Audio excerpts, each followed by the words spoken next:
Bienvenidas y bienvenidos a su programa de Historia, Ciencias Sociales y algo más, un espacio de análisis, reflexión y diálogo donde el pasado y el presente se encuentran para ayudarnos a comprender el mundo en que habitamos. A lo largo de 30 minutos exploramos hechos históricos y problemáticas contemporáneas desde la mirada crítica de la historia y las ciencias sociales, porque entender los procesos, contextos y actores que los construyen es esencial para interpretar la realidad que nos rodea. Aquí no solo hablamos del qué pasó, sino también del por qué, para qué y qué sigue. Esto es de historia, ciencias sociales y algo más. Comenzamos.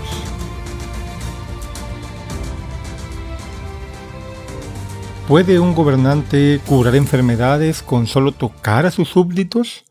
¿Puede un rey ser, al mismo tiempo, un hombre mortal y una institución eterna? ¿Por qué a lo largo de la historia tantos líderes han buscado presentarse como elegidos, ungidos o incluso protegidos por fuerzas superiores? Y quizás la pregunta todavía más inquietante sea ¿por qué las sociedades han estado dispuestas a creerlo? Si miramos con atención, la relación entre poder y sacralidad no es una anomalía ni un residuo del pasado. Es una constante histórica que adopta formas distintas según el contexto. Desde las monarquías medievales europeas hasta los liderazgos políticos contemporáneos, encontramos una misma necesidad, la de legitimar el poder mediante algo que lo trascienda, algo que lo eleve por encima del ordinario. Soy José Gavino Castillo Flores y esto es de Historia, Ciencias Sociales y algo más, en este episodio que hemos titulado Poder y Sacralidad, de los reyes taumaturgos a los líderes carismáticos, vamos a recorrer una historia larga, compleja y profundamente actual, una historia que no se limita a Europa ni a un periodo específico, sino que atraviesa distintas regiones del mundo y diferentes formas de organización política, habría que decir, y también diferentes tiempos. Vamos a partir de uno de los temas fundamentales, la obra Los Reyes Taumaturgos del historiador Marc Bloch. Este personaje estudió la creencia según la cual los monarcas de Francia e Inglaterra podían curar enfermedades mediante el contacto físico. No se trataba de un hecho marginal, era una práctica pública, masiva, sostenida durante siglos y profundamente vinculada con la legitimidad del poder. Por otra parte, hay otro texto también fundamental que se llama Los dos cuerpos del rey, un estudio de teología política medieval de Ernest Kantorowicz, un historiador inglés, quien propuso una idea clave. El rey no es solo un individuo de carne y hueso, es también una institución que nunca muere, que trasciende el tiempo y que permite la continuidad del poder más allá de la vida de cada monarca. De ahí viene esa famosa frase que seguramente usted ha escuchado, que suele decirse tras la muerte de algún soberano: el rey ha muerto, viva el rey. Es decir, ha muerto el rey, pero la institución de la corona como tal trasciende en el nuevo monarca. Y más adelante también hay que pensar en los textos de Max Weber, este personaje alemán que escribió Economía y Sociedad, un texto en el cual explicó cómo en la modernidad el poder puede sostenerse en lo que él llamó autoridad carismática, es decir, en la creencia de que un líder posee cualidades extraordinarias, fuera de lo común, capaces de generar adhesión más allá de las normas o las instituciones. Estos textos nos van a permitir plantear un problema central. El poder no se sostiene únicamente por la fuerza ni por la ley, necesita ser creído por los súbditos, por los gobernados. Necesita ser reconocido como legítimo. Y, en muchos casos, esa legitimidad se construye a partir de un vínculo con lo sagrado, con lo excepcional o con lo extraordinario. Este tema, pues, no es casual, no lo hemos seleccionado únicamente por un gusto particular, sino que en el presente seguimos viendo cómo ciertos liderazgos recurren a símbolos religiosos, a discursos de misión o a representaciones que los colocan por encima del resto. se presentan como salvadores, como intérpretes únicos de la voluntad colectiva o incluso como figuras protegidas por una fuerza superior. Estos discursos en particular han sido parte de una estrategia de los grupos de ultraderecha hoy en día. En algunos casos, dichas estrategias resultan eficaces. En otros producen rechazo, crítica e incluso burla. Pero en todos los casos revelan algo más profundo. La relación entre poder y creencia sigue siendo un problema central en estas sociedades contemporáneas. A lo largo de este episodio, pues, vamos a analizar por qué ocurrió esto en distintas épocas. Vamos a explicar por qué en la Edad Media el poder necesitó vincularse con lo divino, cómo esa relación se transformó con el paso del tiempo y por qué incluso en sociedades que se consideran modernas y secularizadas siguen apareciendo formas de sacralización del liderazgo. Si queremos entender por qué el poder ha recurrido de manera tan insistente a lo sagrado, tenemos que comenzar tal vez por desmontar una idea muy extendida, la de que la religión y la política fueron dos esferas separadas que en algún momento se unieron estratégicamente. Lo que muestran los estudios históricos es exactamente lo contrario. Durante buena parte de la historia, esas esferas no existían como tales. Lo político, lo social, lo económico, lo religioso, todas estas esferas formaban parte de un mismo sistema de sentido, que estaba, por supuesto, profundamente entrelazado. Esto es fundamental para no caer en anacronismos. En muchas sociedades antiguas y medievales, gobernar no era solo administrar recursos o ejercer coerción. Gobernar implicaba garantizar el orden del mundo. Y ese orden no era únicamente político, era cósmico, era moral, era religioso. De ahí que la autoridad necesitara inscribirse en el plano superior. Por eso cuando observamos casos como el Egipto faraónico, el Imperio chino o los reinos mesoamericanos, encontramos distintas formas de sacralización del poder. En algunos casos el gobernante era considerado una encarnación divina, en otros un intermediario entre los dioses y los seres humanos, en otros más era un garante del equilibrio del universo. Las formas cambian, pero la lógica es persistente a lo largo de la historia. El poder necesita justificarse, legitimarse como parte de un orden mayor. Cuando nos trasladamos a la Edad Media europea, esta lógica no solo se mantiene, sino que se sistematiza dentro de lo que varios historiadores han llamado el sistema cristiano medieval. En este contexto, el rey no es simplemente un jefe político. Se trata de una figura integrada en un entramado religioso que le otorga sentido y legitimidad. Su autoridad no proviene únicamente de la herencia o de la fuerza, sino de una relación directa con Dios. Esto se expresa de manera muy clara en prácticas como la unción de los reyes. Los reyes eran consagrados mediante rituales en los que se utilizaba aceite santo, un gesto que los vinculaba simbólicamente con el ámbito clerical y los presentaba como elegidos por la divinidad. Esto no es un detalle cualquiera. Recuerden ustedes que si pensamos en el sistema religioso cristiano, Cristo, que consideramos como un rey, pues era también el ungido. De ahí viene la idea de Cristo.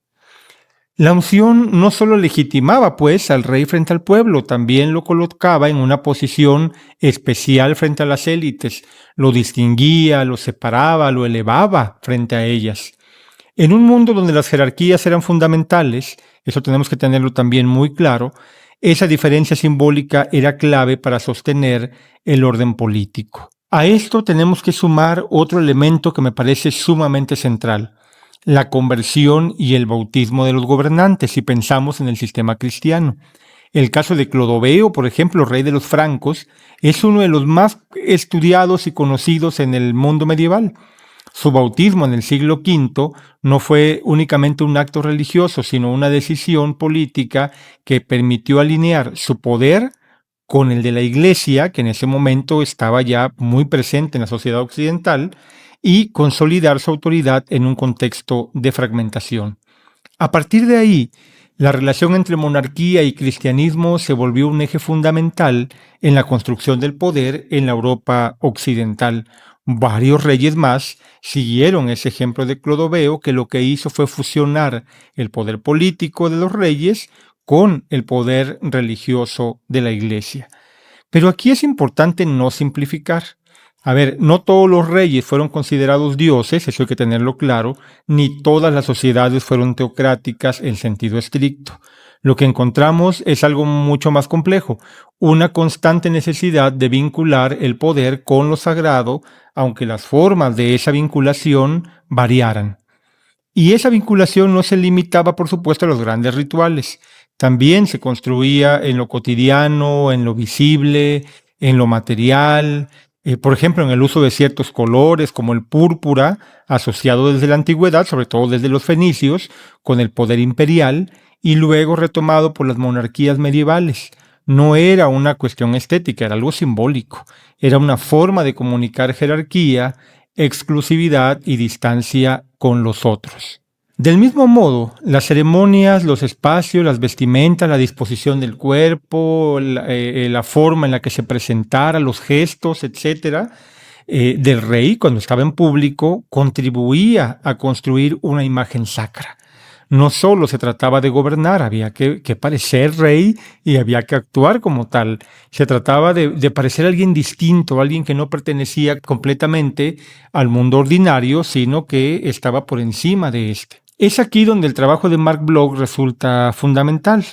En los reyes taumaturgos que mencionábamos, Bloch analizó una práctica que condensa de manera muy clara esta lógica.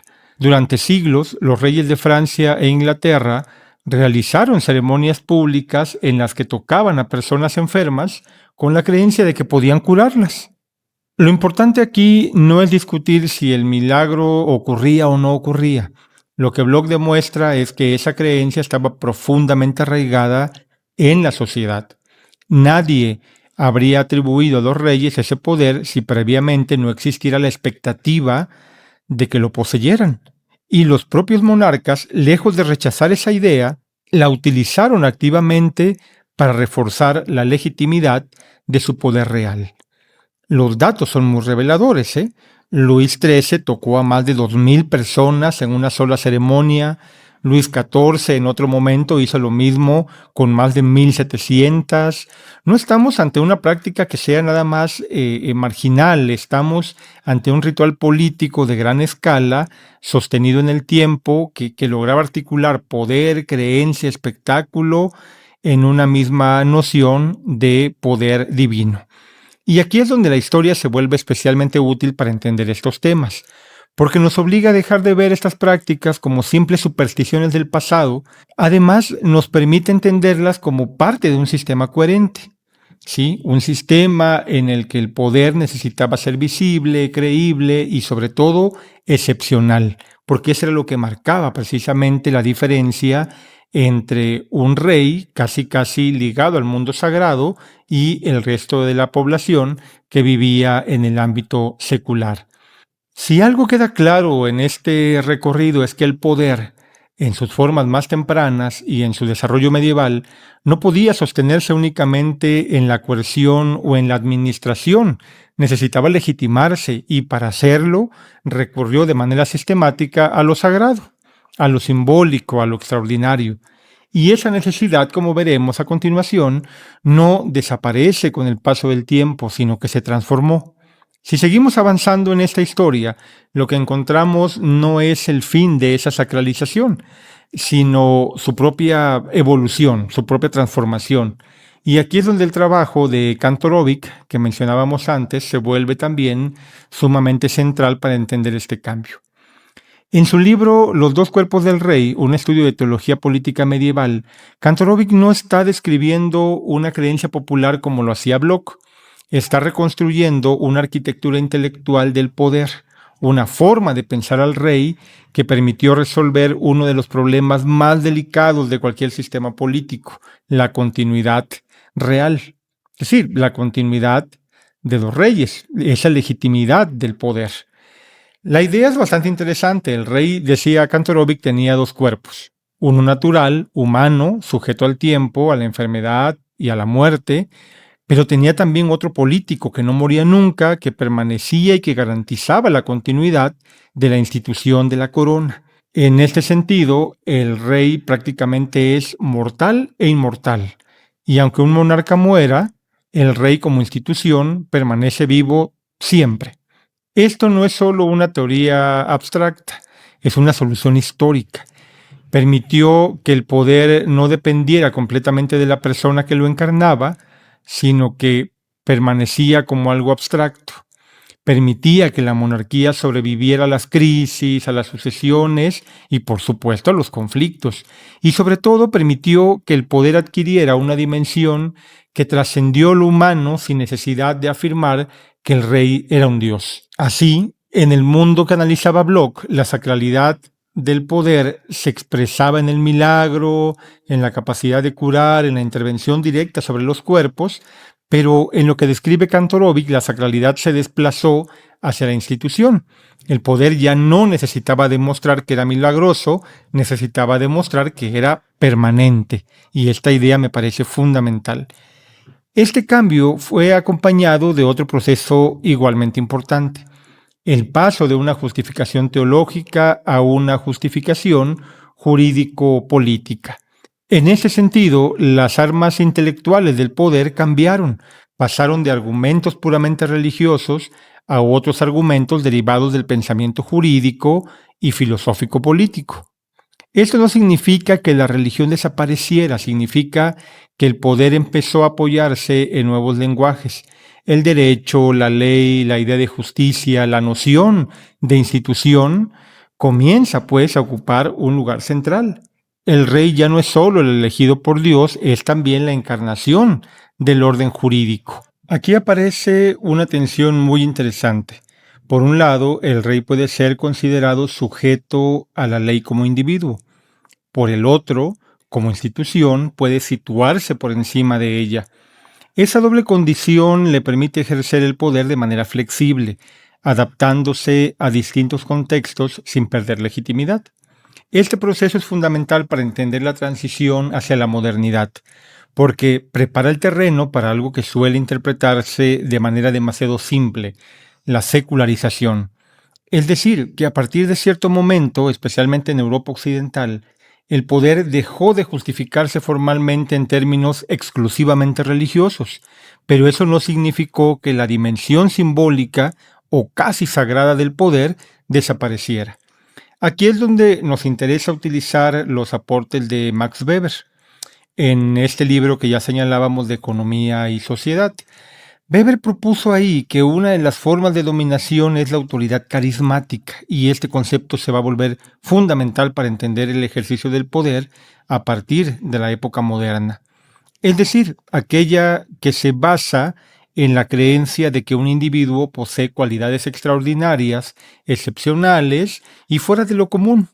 Lo interesante es que esta forma de autoridad no necesita apoyarse en la religión en sentido estricto.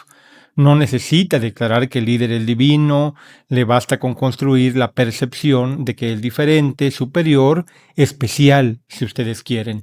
Y aquí encontramos una continuidad profunda con lo que venimos analizando. En todos los casos, lo que está en juego es la creencia, la aceptación colectiva de que alguien tiene derecho a gobernar porque encarna algo más que su propia persona. En la Edad Media, ese algo más podía ser el vínculo directo con lo divino. En la modernidad puede ser el carisma, decir que encarna la nación, decir que es un reflejo de la historia, decir que encarna al pueblo, etc. Aquí hay un punto que conviene subrayar. Este proceso no es lineal, no es uniforme, porque no todas las sociedades siguen el mismo camino. No todas las formas de poder abandonan la religión de la misma manera. En muchas regiones del mundo, por ejemplo, la relación entre religión y política sigue siendo explícita y sigue siendo medular. Incluso en contextos que se consideran plenamente modernos, la religión no ha desaparecido de la vida política, sino que, se ha transformado, se ha adaptado, se ha mezclado con otras formas de legitimación. Y esto nos obliga a replantear una idea muy común, la de que la modernidad eliminó, suele decirse, la dimensión sagrada del poder. Lo que realmente ocurrió fue algo mucho más complejo. El poder aprendió a operar en distintos registros al mismo tiempo. Puede ser legal y simbólico, racional y carismático, institucional y extraordinario.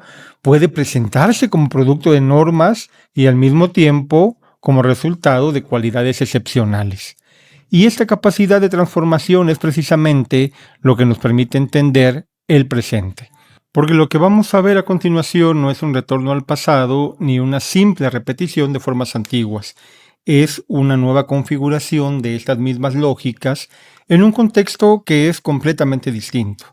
Si damos un salto al presente, por ejemplo, con todo este andamiaje histórico en mente, el que ya revisamos, lo que aparece ya no puede leerse como algo aislado o que sea sorprendente. Más bien se vuelve inquietantemente familiar. No estamos ante un regreso al pasado, ni ante una simple repetición de la Edad Media, como podríamos creer. Estamos ante una nueva configuración de una lógica muy antigua en un entorno completamente distinto. En el mundo contemporáneo, el poder ya no se legitima formalmente a través de la religión, en la mayoría de los estados, tengo que decirlo. No hay reyes taumaturgos reconocidos institucionalmente, ni monarcas que reclamen abiertamente ser elegidos por Dios en términos jurídicos. Sin embargo, eso no significa que la dimensión simbólica, excepcional o incluso sacra del poder haya desaparecido. Lo que ha cambiado es el modo en que se produce y circula. Aquí es donde el trabajo de Fabiana Solo se vuelve particularmente útil.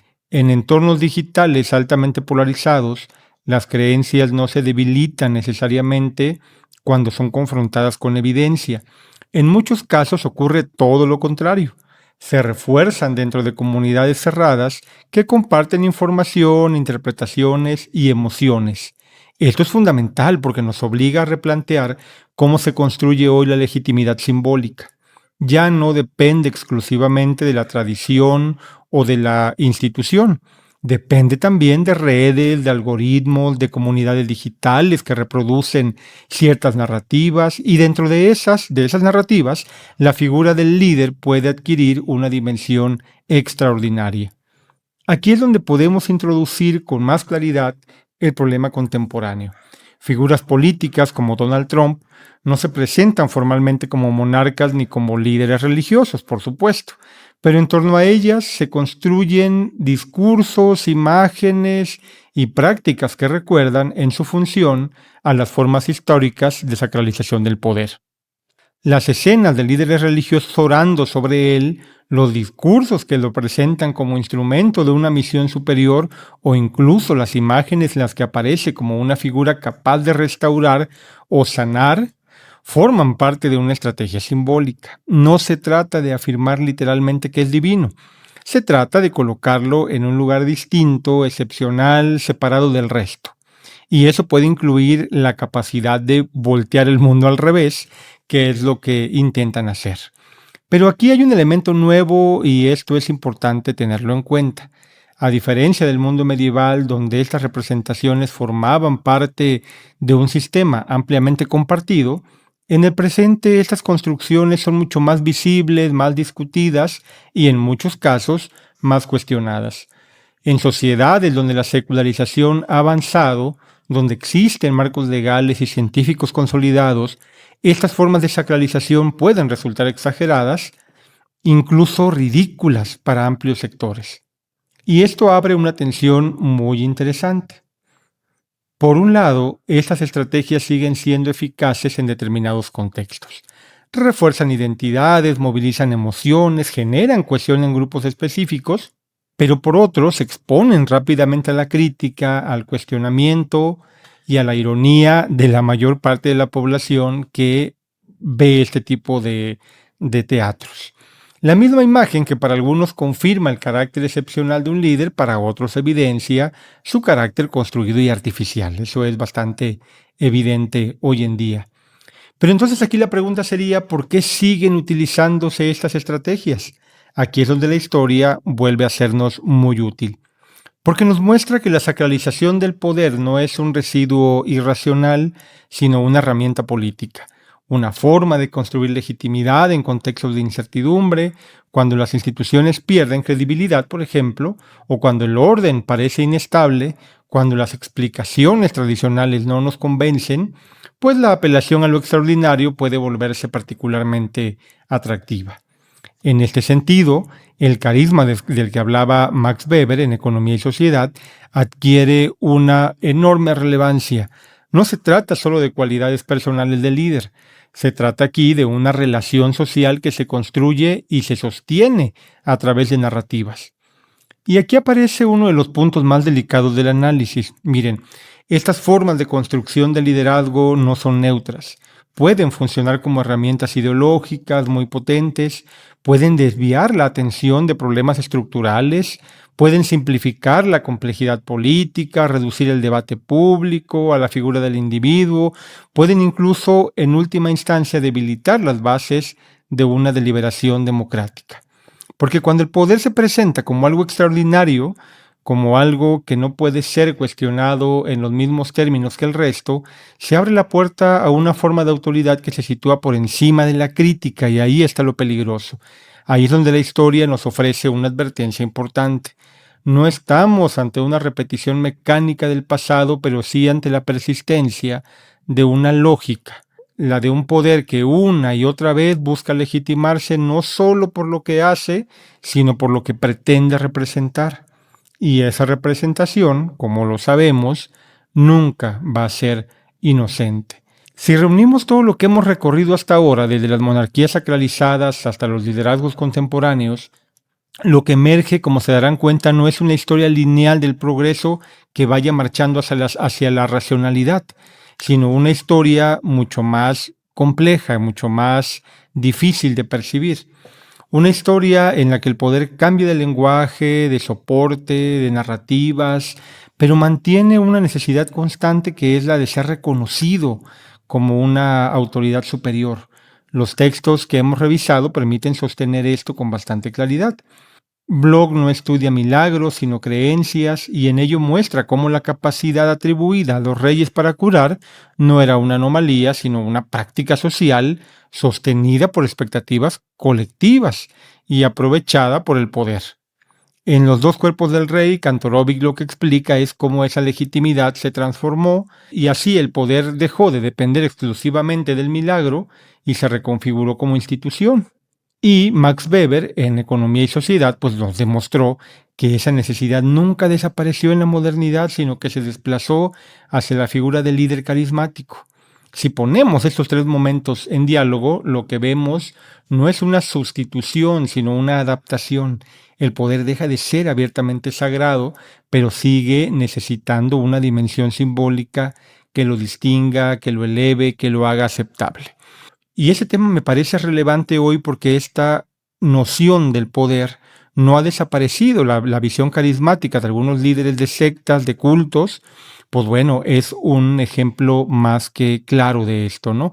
Eso sin mencionar a muchos políticos que siguen recurriendo a este tipo de discursos simbólicos o abiertamente pronunciados que llevan a vincular su figura con entidades sacras o con la noción de lo sacro. Aquí es donde conviene detenernos en una idea que atraviesa todo el episodio. La sacralidad del poder no es únicamente un recurso de los gobernantes. Y es ahí donde aparece uno de los riesgos más importantes del presente, cuando el poder se apoya en la construcción de una figura excepcional, cuando se presenta como algo que está por encima de la crítica. Si creemos eso, entonces nos pondríamos una venda en los ojos.